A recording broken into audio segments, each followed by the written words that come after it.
Good evening, everyone. So everybody wants to stay far away from me here for some reason. Can you hear me out there? Okay. Well, we are going to talk about fate and destiny today. So some people use the words fate and destiny interchangeably. In other words, as if they meant the same thing, but they don't.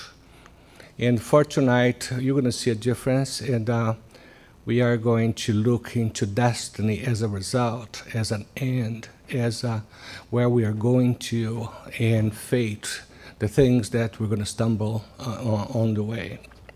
Not necessarily, though. Everybody here has a fate and a destiny? Nobody? Whoa. Okay, so we can start from fresh. Okay, so fate and destiny, we are really looking to a couple of two different life concepts. So if you Google for karma or fate, you're going to get this. And it's very representative what karma and fate is all about. So you know what's going to be the end of that story, right? So you just push the first one, and then it's going to come back to you. This is how the law of cause and effect works. We have heard enough, I hope, in this center, in also studied a lot in the books we read about the law of cause and effect. And everything in this world, in this universe, we believe, is under that same law.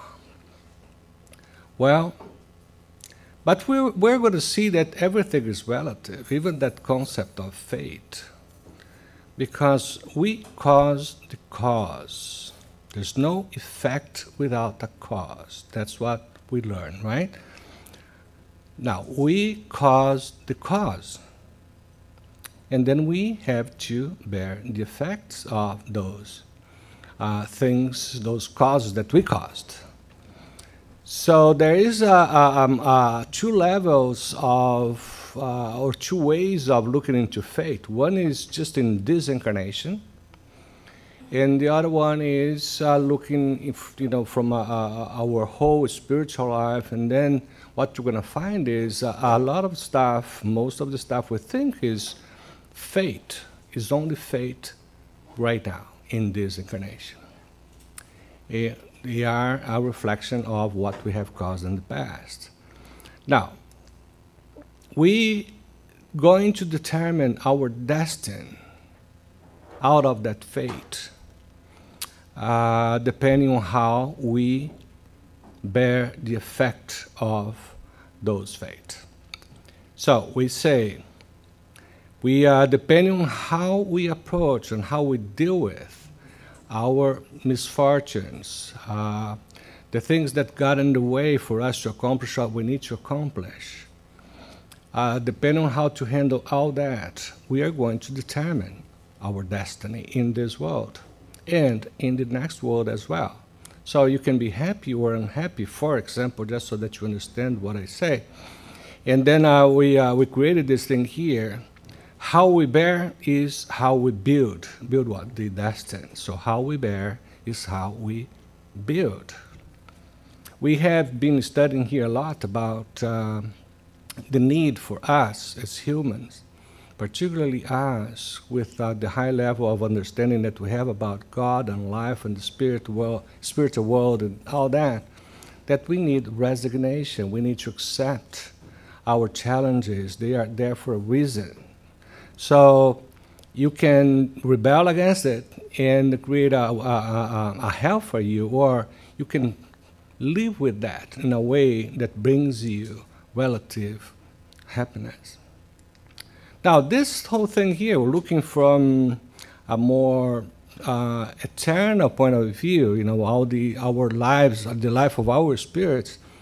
This is a recurrent, it's a circle. So here we are right now with, or facing a number of difficulties that we may qualify, that we may think are fate, even if they've been caused for us in previous times. And then whatever we're going to do this time around is going to determine the rest of our lives here and the next life. So it's recurring. Our job is to get out of that circle. So this is a great opportunity for us to say, hey, enough is enough. Now I'm going to break that cycle and prepare my life for next time around, and hopefully, it's going to be much better than this one.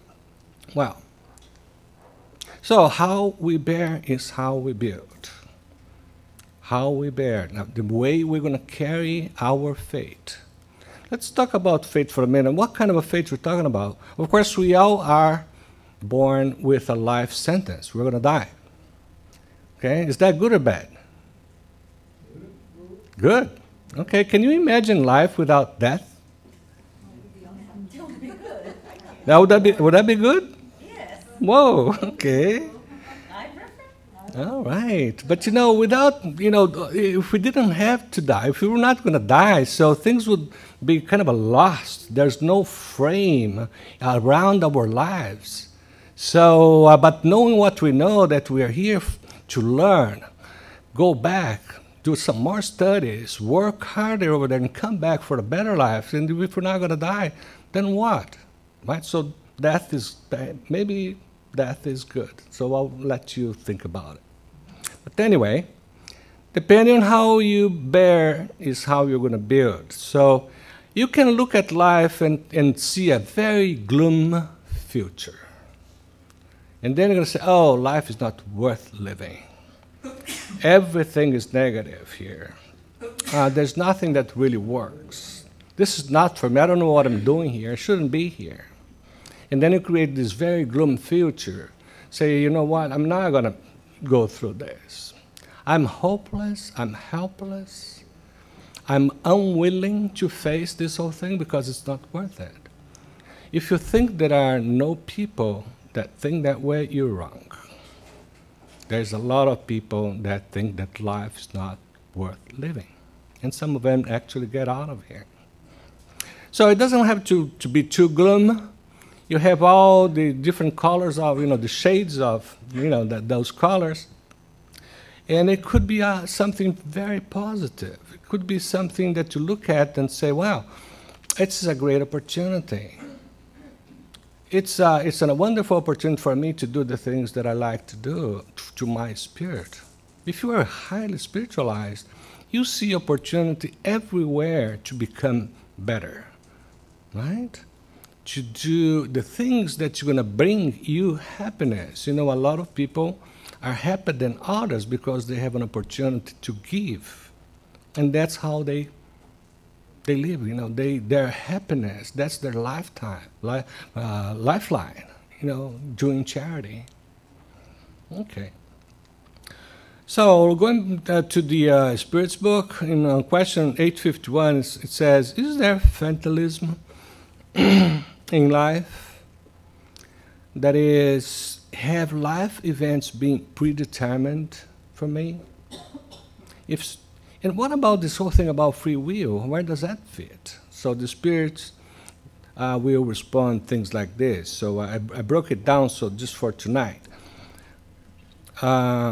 They are going to actually come back to us with an answer that's twofold. One is in relation to the physical world, the contextual world.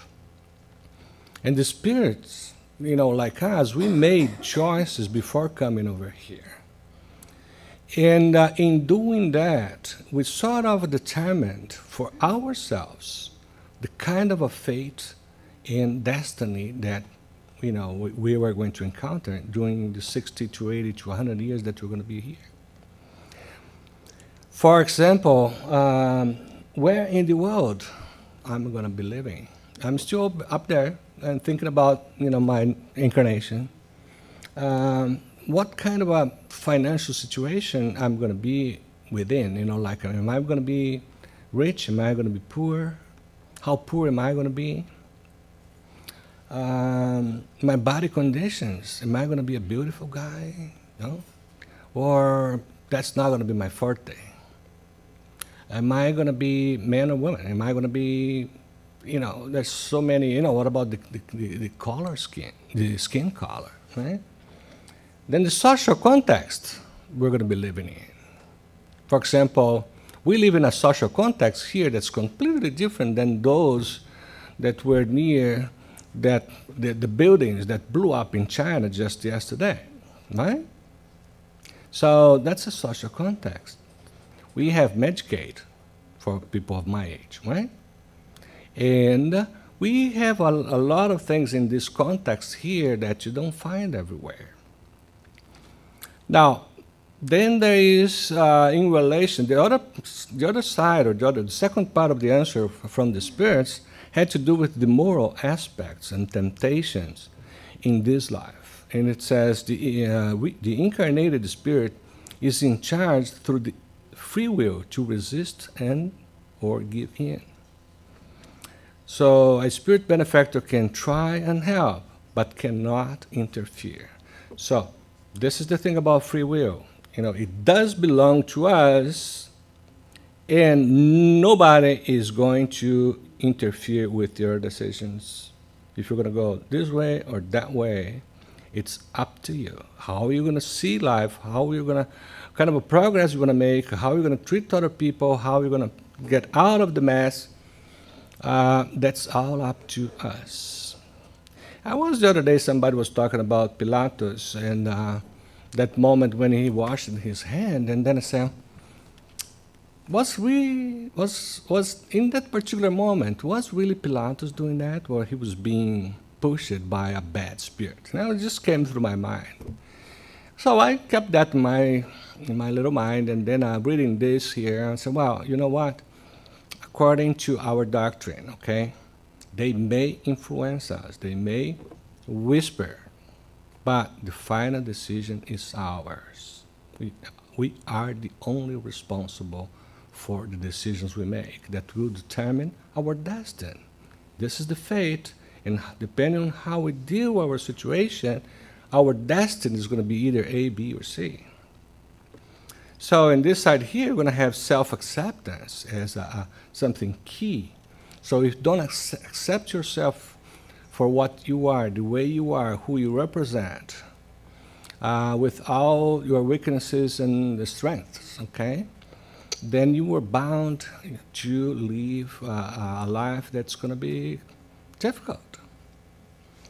If you don't have resignation, if you don't accept your challenges, then you are going to end up making decisions that are not going to help your moral development. Same thing with lifestyle. What kind of lifestyle we want to have?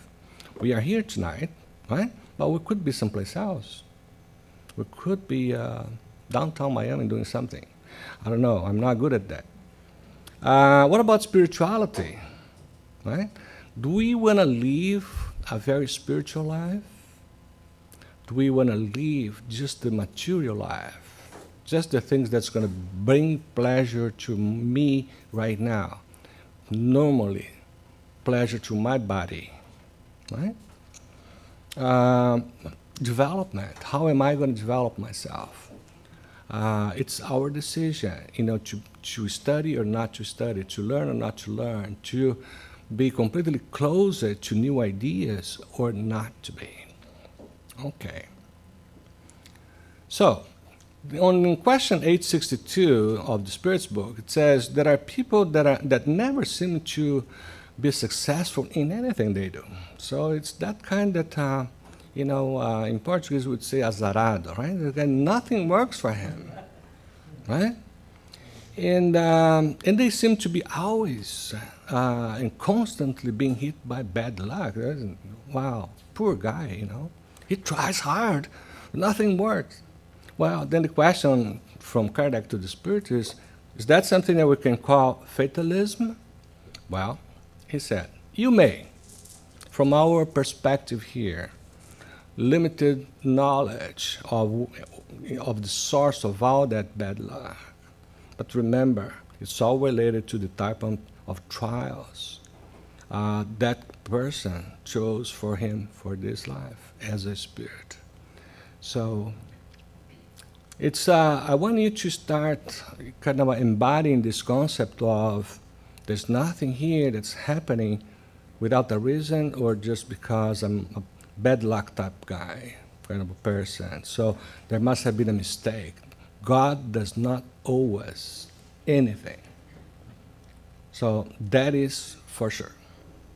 So if anybody owes us anything, it's, you know, we owe us something. Choices made are a function of the individual spirit's needs. For example, in that guy that nothing goes right for him, you know, maybe he decided to have a life full of deceptions because he wants to develop his patience and resignation. He's been trying that for several lifetimes and is still in the same place.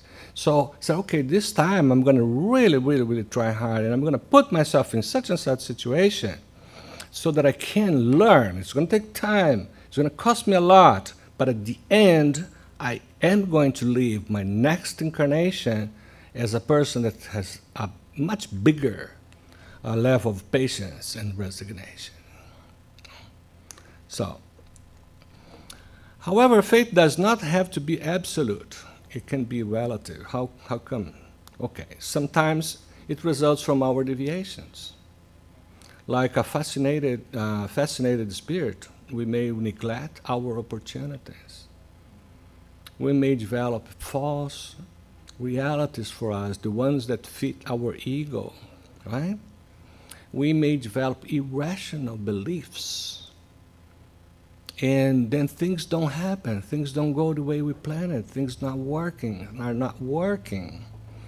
And that's perhaps is a deviation. We were doing all right. And then all of a sudden, we got pushed to a different direction. And we accept that. Remember the free will. And then we started to suffer. Things that was not even in our agenda coming over here.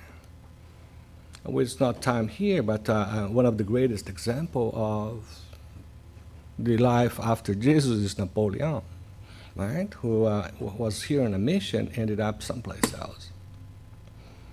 So fate is relative in the sense that there are those that you bring with you.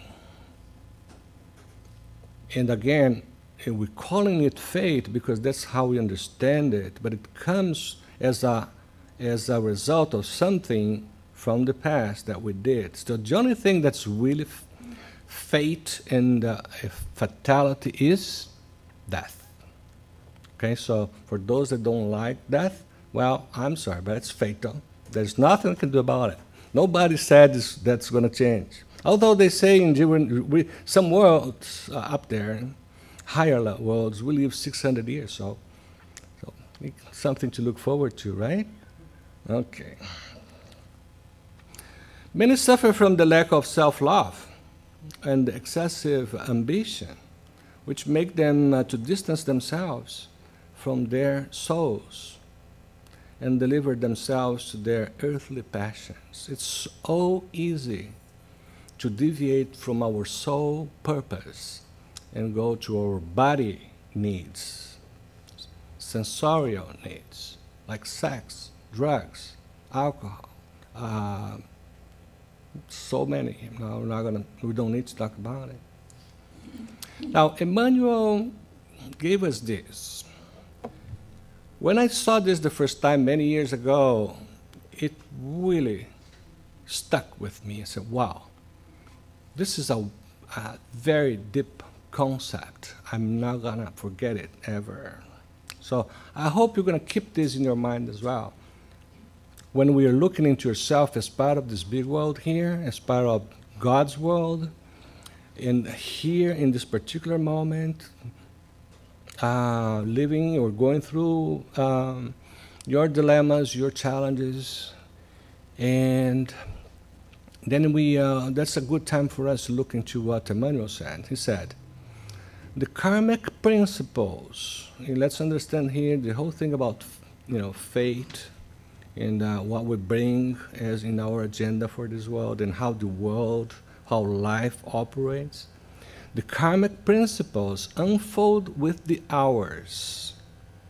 Trials, temptations, redemptory crises, and expiations present themselves to us at the exactly appropriate moments and in order in which we need them for our necessary recapitulations and experiences. Just like what happens with that little seed of a tree which, once planted, will only offer its fruits at the right time. Let's think about it for a moment. So, and then you say, oh, what am I understanding here? What does that mean? It means that we're not going to be caught by surprise with our mishaps or misfortunes or challenges, some of those unbearable challenges sometimes. They are going to come to us when we were expected to be able to handle them. Never before. Now, say, well, but I have a lot of challenges that caught me by surprise. No, you have not taken the time to prepare yourselves, and they came, and you were not prepared. Does that happen to us? Yes, it does happen. So, life will present to us our challenges at the appropriate time and give us time to prepare for them. It's up to you, through your free will, to prepare for them or not. Right? So, I'm not going. You think about the relationship issue, right, with a husband or a wife. It's, you know, you are not going to get married when you are 8 years old. You're going to have, you know, generally 20 to 30 years to get into that relationship. That's going to be a big challenge for you because that was part of the things that you need to what? Recapitulate in your life. Meaning, for example, you are here with somebody you need to reconcile with. And you guys have big issues to resolve as spirits. Right? It's going to come to you when you expect to be ready for that. And never before. So it's a wonderful concept when you say, okay, because André Luiz says this other thing, wonderful message in that little book called Courage. And it talks about that we're always in the right place at the right time with the right people, with the right challenges that we need for our development and with our resource and with the resource we need to face them. So, what is your life? It's unfolding by the hour. And it is the here and now that you're going to work on that and prepare for the next step. Okay, the case of Felicia. Now, there's this interesting case in the book, Hell and Heaven and Hell. There's a spirit called Felicia. It's a guy that had everything in life. That particular life, okay, we're talking about 60 something. He had wonderful life. He was really, if not rich, he was very well financially, lived well, and had health, had everything he needed. And then he lost everything. You know, I don't know how, but you know, let's say he put everything in the crypto market, and then all of a sudden something happened and he lost everything, and he killed himself. He had everything, but then because he lost the material side, he killed himself. And then the Spirit says, what you call fatality is actually just your weakness. In other words, you could not handle that particular situation. Otherwise, fatality would mean would make man not responsible for their deeds. So if we have free will, if we're here to learn, we have liberty, right? So then the fatality doesn't work other than death. Okay. God did not want to create man blind and automated like a robot. However, man's liberty make them both fallible, you can fail, but also you can be perfectible. It all depends on what you want to do with that liberty. Pride is what leads men to blame destiny for their earthly troubles, whereas our unhappiness derives from our own mistakes. So, the first thing we do when something goes wrong with us, well, it was, my wife, this and that, the dog, whatever. If there's nobody else, then you say, what's destiny? That happened because that's a fatality. It's never his, he's never the one to be blamed for. In talking to that spirit, the guy doing the indoctrination was explaining to Felicia, how did you manage to get in such a terrible mess situation? And then he answers, only because of your imprudence. It was not fatality, since you could have avoided it. So here comes a very interesting thing. Fatality, something that is fate, is fatal, you can't handle that. It's going to come. It's going to be there. Boom. Like death. If you could have avoided it, how come it was a fatality?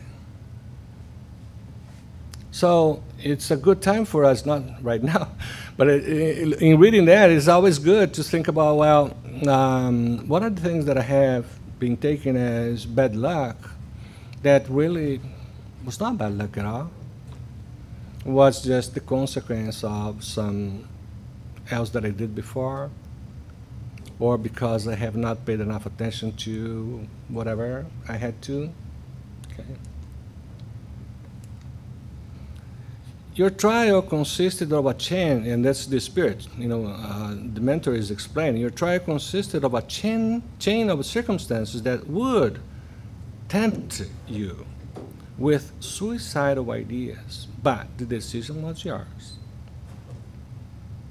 So once again, we may be accompanied by bad spirits that are taking advantages of our weaknesses, and they may whisper stuff to us. But we have the ultimate veto or vote for.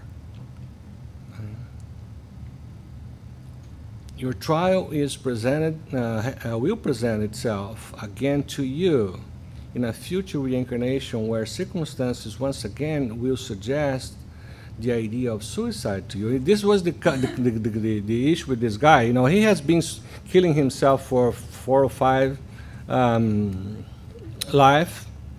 lives, and he was really he came over here this time to break that cycle, and he failed. So he's gonna have to come back and try it again, and then if he fails again, we'll try it again, and then again and again, until he's mature enough to say, you know what, I'm not gonna do it anymore. I know better. I can do better. I can get out of this situation without that.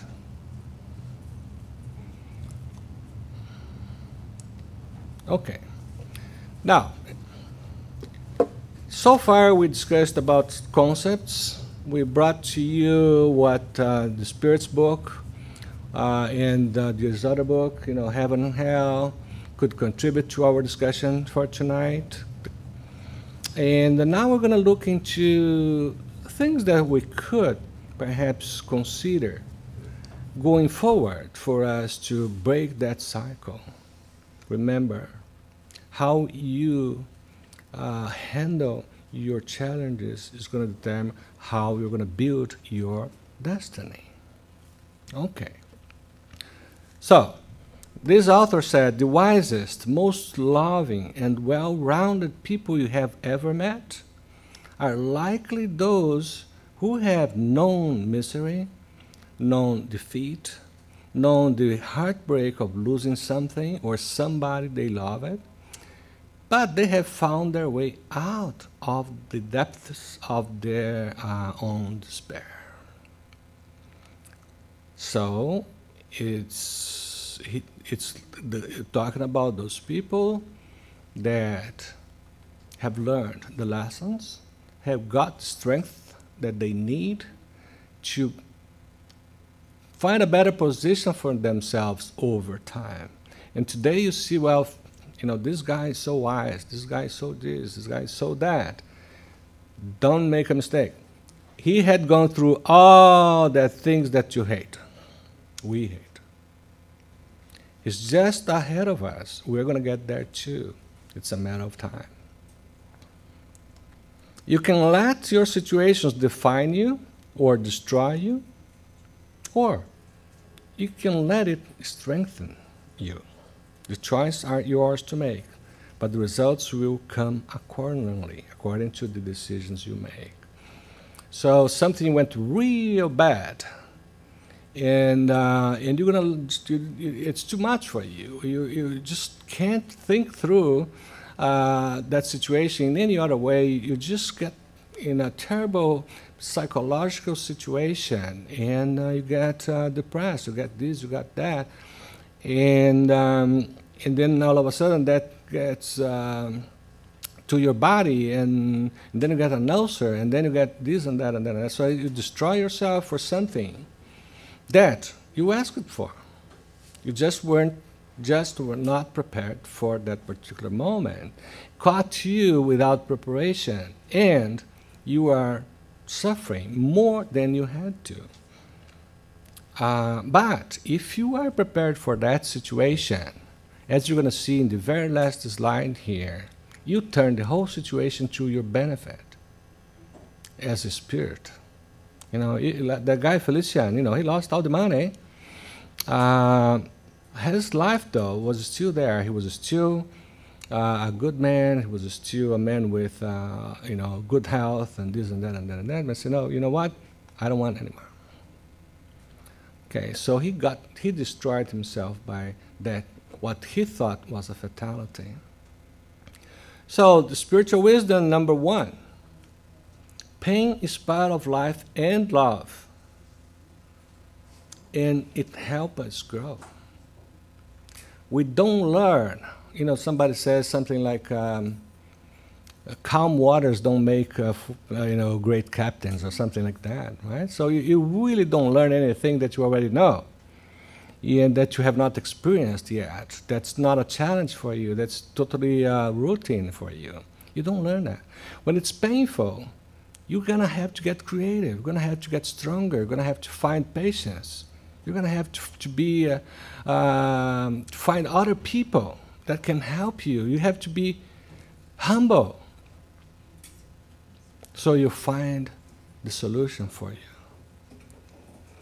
So, first thing is, let's not hide ourselves from the truth and our truest, the most truthful feelings. We hate feelings, right? So while I just can't live with, you know, this anxiety that I have, or this feeling of guilt that I have. Well, if you hide from it, you're not going to fix it. You know, there's an author that says, if you can name it, you can tame it. I spoke this before here. If you can name what you were feeling, and then you can work with it. But if you hide from it, it's going to stay there.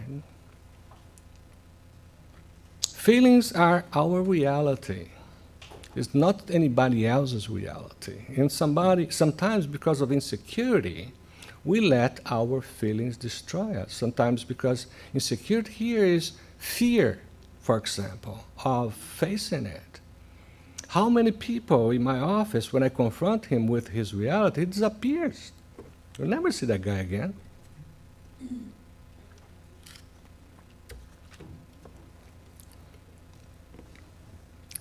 We can only learn how strong we are when being strong is the only choice we have. How many times you look and, it's not something that you keep doing every day, but look your history, look back into your history. You're going to see, wow, I survived that thing, and then I survived that other thing. I had the guts to move to the United States, didn't speak any language at all. Well, it's in those moments when we find how strong we are. And then what we need to remember is that we do have that strength. It's not going anywhere. Actually, it's better, it's stronger than it used to be. We just need to go and look inside and get the resource we have and say, okay, I'm ready.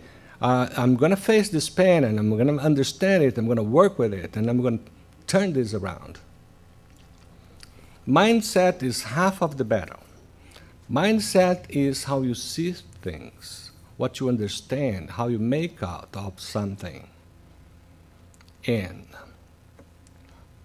so rising and crashing waves are part of the same ocean. So that's life. It's all part of the same ocean. Okay? Cause and effect. So you have to live with that. You are in that ocean. The ocean is this life. There's a lot of ups and downs. So if you expect life to have only ups, you're not going to be here for too long. So you're going to get out of this world. So it's really, that's what life is all about until you move to the next world. And that's going to be more interesting, I guess. You're not going to be so, I don't know, never been there. Our goal shouldn't be to create a perfect life, but to live in a imperfect life full of joy. This is another mistake we make. This is again a problem of mindset. We live in an imperfect life. We are a number of imperfect people judging imperfect people, leading imperfect people, presenting studies, right? And doing that. So we're all imperfect. In the world is imperfect, and you want to have a perfect life. It's not going to work. It's not possible, right? I always say for those that come to my office, so you are marrying an imperfect person, but you want the person to give you perfect love. How is that going to be possible? Well, of course, I was hopeless. I was hopeful, and it didn't work. Okay. Every day is a gift. Never treat life casually. Every day is a gift. You wake up, you look around, there's another day, and we never say, wow, there's another day. It's not Groundhog Day anymore. There's another day today. And I'm going to take advantage of me being here and alive, because it's good, because I had not finished my mission yet. Well, we don't say that, huh? You say, oh, another day, oh my God. No. Don't be bitter, be better. Don't be bitter, be better. Don't be that guy that everything is wrong and you're always with that face, right? No, be better. Just go with the good things of life. Have this mindset that there's nothing wrong and every opportunity counts for you to learn and be better instead of bitter. Don't give in to your biggest fears. One thing that really gets in the way, big way in our lives is fear. We have fear of everything. We fear tomorrow. We fear that we're not going to be able to pay the bills. We fear everything. Well, don't give in to the biggest fears. And well, I'm not going to do anything because it's not worth it. So it's a tragedy to let lies of fear stop you. So don't stop because of your fear. Fear is to be worked, is to be confronted, is to be bitten, right? To be proven wrong. Key is to acknowledge our fear and directly address it. Same thing, right? So let's acknowledge it. Well, you know what? I have fear. Now I understand why I don't want to do that. You know, it's fear. So what, fear of what? Let me understand fear. Talk to the fear and say, well, you know what? Yeah, it's okay to have fear, but I still want to do it. I'm going to prepare for that. Shine your lights upon your fears as opposed to let it be the darkness that you keep avoiding all the time, because then you're not going to go anywhere. All you're going to do is hide from the opportunities. Okay. Understand that we go through experience. Life's greatest gifts are rarely wrapped the way we expected. We either we expect too much, or we don't expect anything, and we create a situation for us. We've got to be open.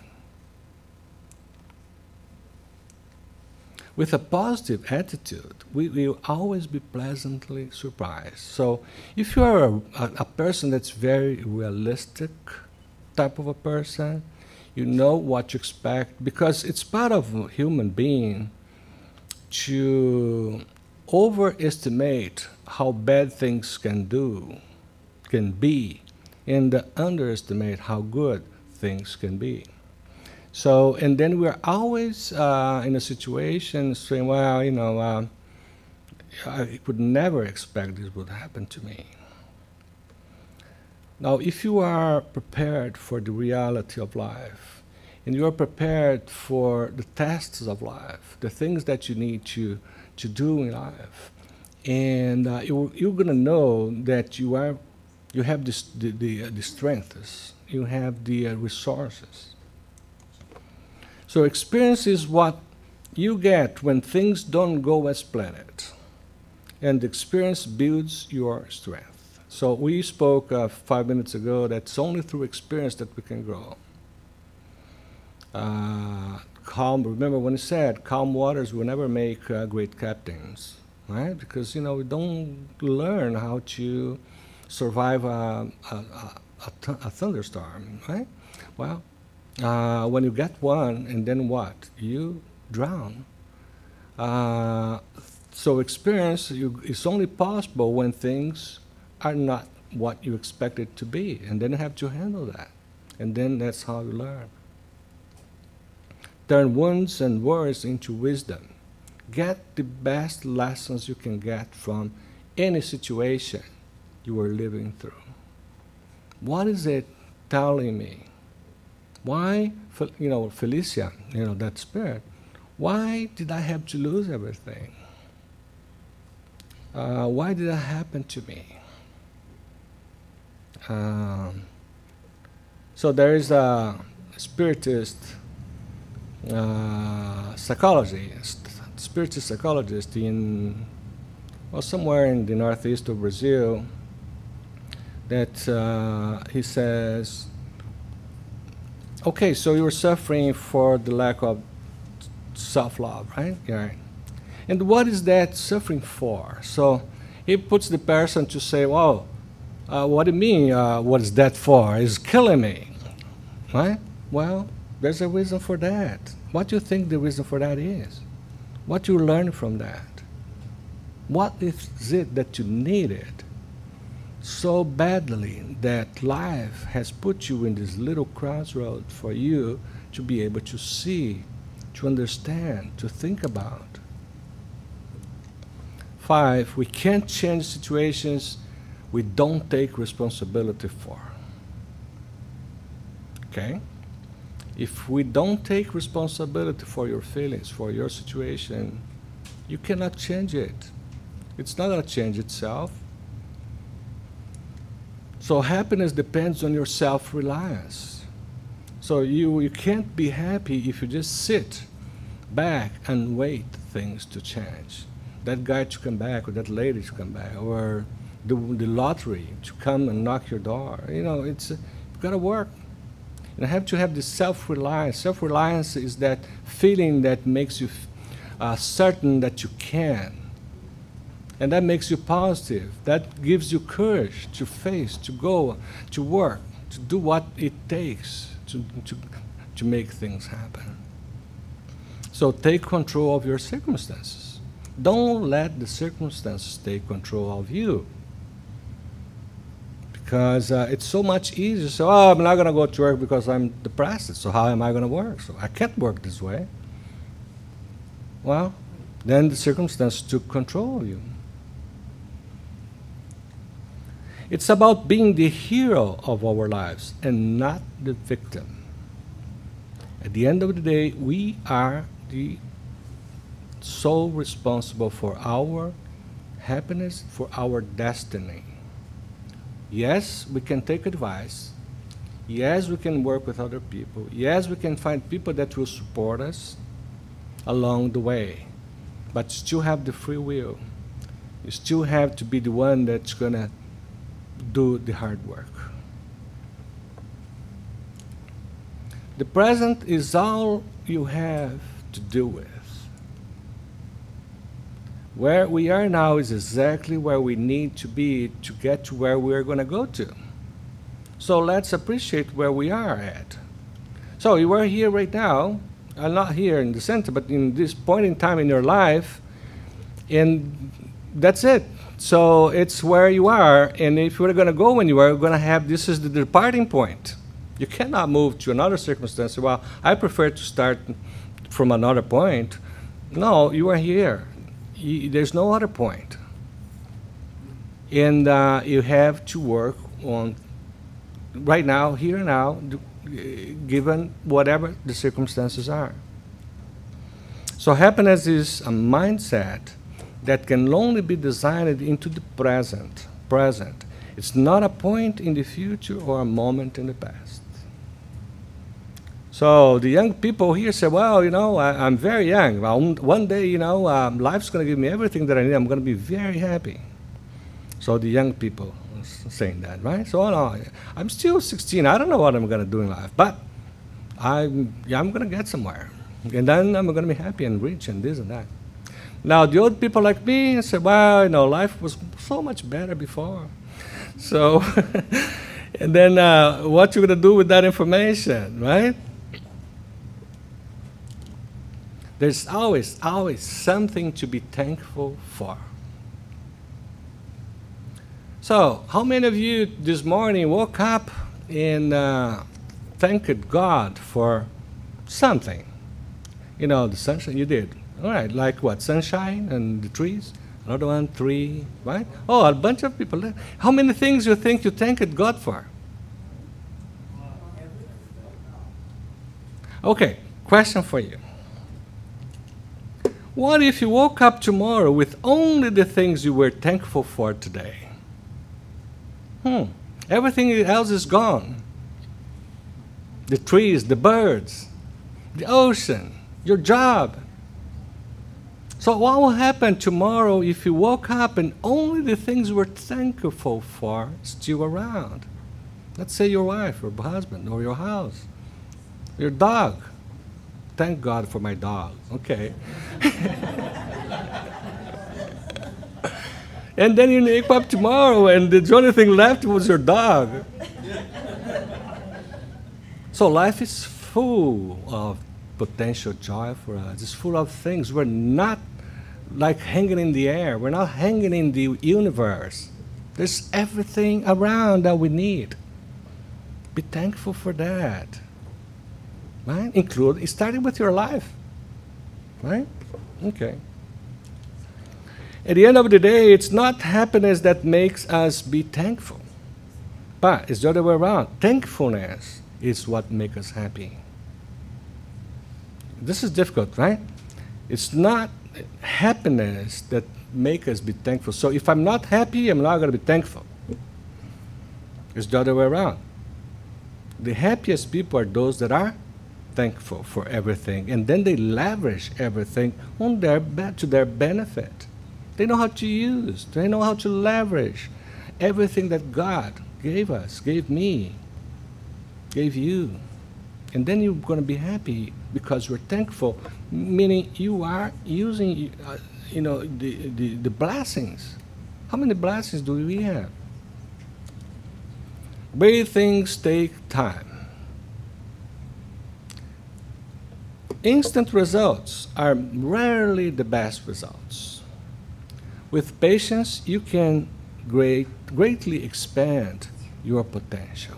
In a material world like this, we want happiness, we want the best results right now, maximum, latest, tomorrow morning, right? That's what we shoot for. But then you're going to get what's possible for you to get, in 12 hours. You have to work on those things. You have to work on what you want. And sometimes it takes time. Right? I could not be happier with one thing that I had to wait 60 years to get there. My grandkid. There was no way I could get my grandkid when I was 20 years old. So, I'm that old. Patience is about keeping a good attitude while working hard for what you believe in. Patience is not sitting back and waiting. Oh, not a problem. It's going to take long. Okay, I have time. I'll be here. No, that's not patience. That's laziness. Patience is have that attitude that say, if I work hard on this, I'm going to get it, and I'm going to get it done properly. Done. So the best results are those that are going to take time, including the rewards that are waiting for us after this life. But we want we want to borrow from the next life, right? You cannot. Okay. So I brought to you 8. Great wisdom, spiritual wisdom that comes from, the way to move a mountain is moving one stone at a time. So maybe you have another way to do it, but if you do one stone at a time, you're going to be able to do it, and without dying halfway. And we deserve more than mere instant gratification. Don't you think so? We deserve a lot. But if you want instant gratification, well, how much money you have in your pocket? Okay, give me a wow, that's all you're going to get for life. Okay. So that's not the way it works for your best results. So it's all based on a piece that's called the 10 Pieces of Timeless Spiritual Wisdom to help you get through hard times, written by Mark and Angel Chernoff. And they wrote the book 1,000 Little Things Happy, Successful People Do Differently. And this is one of they've been praised by Forbes as one of the most popular person of the development blogs. Okay, the stages of progress. We don't have time to discuss this too much, but remember, when something happens to you, there's a process to get around that, to resolve that, to turn that around. Unless you have some magic capabilities or abilities, it's going to take time. Let's say there was a disruption in your life. The first thing that's going to happen to you is uncertainty. Wow, boy, why did that happen? How am I going to resolve it? And why did that have to happen to me? I'm such a good guy. Every other Thursday I'm going to, KSSF, and, well, okay. So it creates a lot of uncertainty at disruption. And then you have to reconsider that. Reconsider meaning looking to the thing more closely. What exactly happened? What failed? Something must have gone wrong. What was it? Then the next step is, what's the meaning of all this? What is this teaching me? What am I learning from it? so that in the future it's not going to happen again. Once you have all that, you're going to rewrite the narrative of your life, you know, the way you see your life, the story of your life going forward based on what you just learned. And then, of course, take action. So, whenever something happens to you, this is something that makes you cry, go ahead and cry. But don't cry for a year or two. Cry for 3 days, okay, depending on what it is, and then sit back and say, okay, let me understand that. Well, with that, have all you great weekend. Thank you very much. Thank you.